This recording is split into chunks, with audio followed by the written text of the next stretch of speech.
మంచిది కాదు, అది పద్ధతి కూడా కాదు. నేను చంద్రబాబు నాయుడు యొక్క అరెస్టును తీవ్రంగా ఖండిస్తా ఉన్నాను. ఇటువంటి జరగకూడదు దేశంలో. ప్రజాస్వామ్య వ్యవస్థలో ఇటువంటి పరిపాలన మంచిది కాదు. కక్ష సాధింపు కంటే క్షమాభిక్ష మంచిది. క్షమించే గుణం రావాలి మనసుకి. కక్ష ఏమో తీసుకుపోయి పోలీసులు పడారంటే ఎస్ఎస్పీ రోడ్డు పడేస్తాడు. మంచిది అది. అంటే నీకు అధికారం ఉంది కాబట్టి ఆ పని చేస్తావు. తప్పు.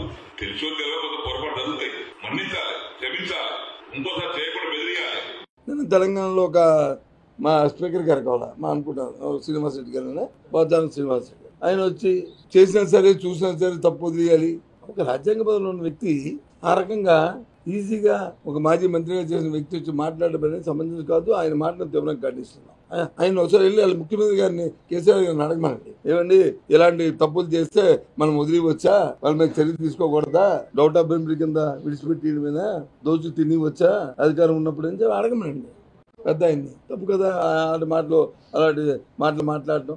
రాజకీయ లబ్ధి ఏదో 5-10 మందో వాళ్ళకి సంబంధించిన వ్యక్తులు ఉంటే అదంటే చూసుకోవాలి, కానీ దానికోసం మొత్తం వ్యవస్థను తాకట్టు పెట్టి మాట్లాడడం సంబంధించుకోవాలి. దాన్ని కూడా ఎవరైనా ఖండిస్తారు. ఇలాంటి మాటలు ఈ ప్రభుత్వం చిత్తశుద్ధితో జగన్మోహన్ రెడ్డి గారి నాయకత్వంలో అవినీతికి తావు లేకుండా మా దృష్టికి ఏ అంశం వచ్చినా సరే దాన్ని నెగ్లెక్ట్ చేయకుండా దాని మీద చర్య తీసుకుంటున్నాం, తగు రీతిగా స్పందిస్తున్నాం, దాని ఆధారాలతో సహా నిరూపించిన తయారుగా ఉన్నాం, అదే చేస్తున్నాం.